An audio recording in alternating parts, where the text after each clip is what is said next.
Terang Bapak Sia, lain Bapak Aing, Bapak Sia menista agama, berbuat kemusyrikan, merendahkan Islam, menginjak-injak agama, berbuat kemusyrikan, Sia kurang tenambak. Ini tidak ada kaitannya dengan provokator. Ini kaitannya dengan pelanggaran pidana lingkungan. Gitu, jangan aneh-aneh. Kita bongkar ini bukan karena didesak mereka, enggak.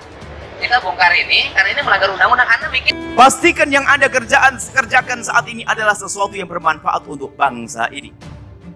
Pastikan sesuatu yang Anda rencanakan adalah berguna untuk bangsa ini. Maka ada hamba-hamba yang kalau tidak kita cermati, kita perhatikan, lalu kita selesaikan, mereka akan menjadi sebab kerusakan di negeri ini. Siapa mereka?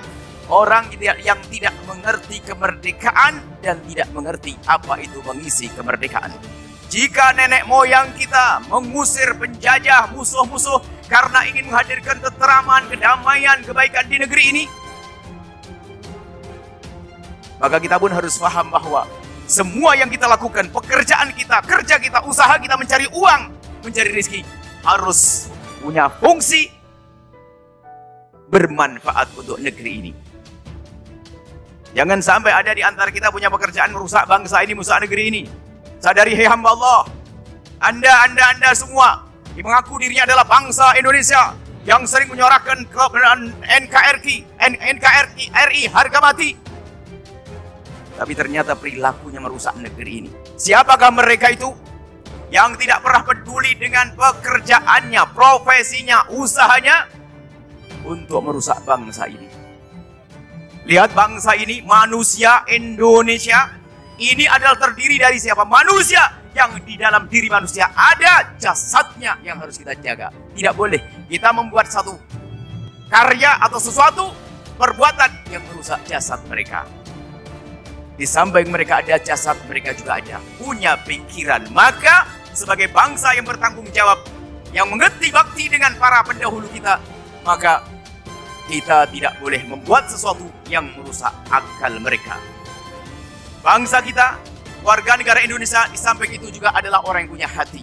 Maka jangan sampai kita punya kerjaan, punya karya yang merusak hati mereka. Pahami makna ini. Maka lihat yang bertebaran di atas bumi Indonesia ini. Jika ada manusia yang ternyata dia mengeruk kekayaan, mencari keuangan, mencari uang dengan membuat perusahaan-perusahaan yang merusak akal bangsa manusia, maka dia adalah musuh NKRI. Bagaimana ada pabrik minuman keras? Untuk apa pabrik minuman keras? Misalnya pabrik minuman keras, atau mungkin sesuatu yang kejahatan dibiarkan di negeri ini, maka sesungguhnya ini berbahaya untuk negeri ini. Urusan pemikiran. Jangan sampai ada ide-ide yang merusak negeri ini, yang merusak pemikiran bangsa ini. Maka semua yang dikerjakan oleh manusia-manusia yang pada akhirnya merusak negeri ini, mereka tidak mengerti kemerdekaan dan tidak menghargai kemerdekaan dan tidak mengisi kemerdekaan di negeri ini. Maka pastikan Anda tidak perlu melihat orang lain. Anda tidak perlu melihat tetangga Anda yang saat ini membuat sesuatu yang merusak negeri ini. Pastikan pekerjaan Anda, intinya Anda sendiri, pribadi Anda. Anda punya usaha bisnis di rumah Anda. Pastikan bahasanya itu tidak mengganggu tetangga Anda. Soal somasi PTPN 8 kosongkan pesantren dalam 7 hari, Rizik akui hanya pegang sertifikat HGU. Beredar surat somasi dari PT Perkebunan Nusantara atau PTPN 8 untuk pimpinan pesantren agrokultural Markas Syariah. Pesantren tersebut diketahui dipimpin oleh Imam Besar FPI Habib Rizik Syihab. Somasi itu dilayangkan kepada Habib Rizik dan meminta mereka mengosongkan lahan yang disebut bukan haknya itu. Menanggapi viralnya surat somasi tersebut, pihak Habib Rizik Syihab langsung memberikan penjelasan. Dikutip dari channel YouTube Pro TV, video menjelaskan Habib Rizik terkait status lahan yang dipakai pesantren di Megamendung Bogor diunggah pada Rabu tanggal 23 bulan 12 2020. Namun tak diketahui pasti kapan video itu direkam karena Habib Rizik saat ini masih ditahan di Polda Metro Jaya. Dalam penjelasannya, Rizik menjelaskan bahwa sudah beberapa tahun ada pihak yang memang ingin mengganggu pesantrennya. Ia menuturkan bahwa tanah tersebut bersertifikat HGU atau hak guna usaha atas nama PTPN salah satu BUMN. Ia juga tidak memungkiri sertifikat tanah tersebut. Tanah ini sertifikat HGU-nya ia atas nama PTPN, salah satu BUMN. Betul, itu tidak boleh kita pungkiri, ujar Rizik dalam video itu. Rizik menjelaskan bahwa lahan itu sudah 30 tahun digarap oleh masyarakat, sedangkan PTPN sebagai pemilik HGU sudah lama tak menggarap lahan tersebut.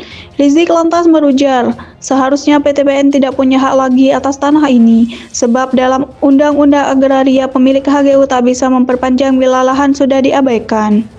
Saya ingin garis bawahi ada undang-undang di negara kita, Undang-Undang Agraria. Di dalam Undang-Undang Agraria disebutkan kalau satu lahan kosong atau terlantar digarap oleh warga lebih dari 20 tahun, maka masyarakat berhak buat sertifikat. Ini bukan 20 tahun lagi, sudah lebih dari 30 tahun, berarti masyarakat berhak tidak. Berhak bukan ambil tanah negara, jelas Rizik. Selain itu, aturan dalam kepemilikan HGU pemilik sertifikat tidak bisa lagi memperpanjang HGU bila tidak menguasai secara fisik lahan itu. Tanah ini HGU PTPN betul, tapi 30 tahun tidak pernah kuasai fisik dan 30 tahun lahan ini ditelantarkan tidak pernah berkebun lagi. HGU harusnya batal. Kalau batal untuk siapa? Untuk warga, untuk petani, ucap Rizik. Kasus ini rupanya sudah bergulir sejak lama. Statement tersebut dibuat oleh Rizik sebelum dirinya mendekam di balik jeruji besi.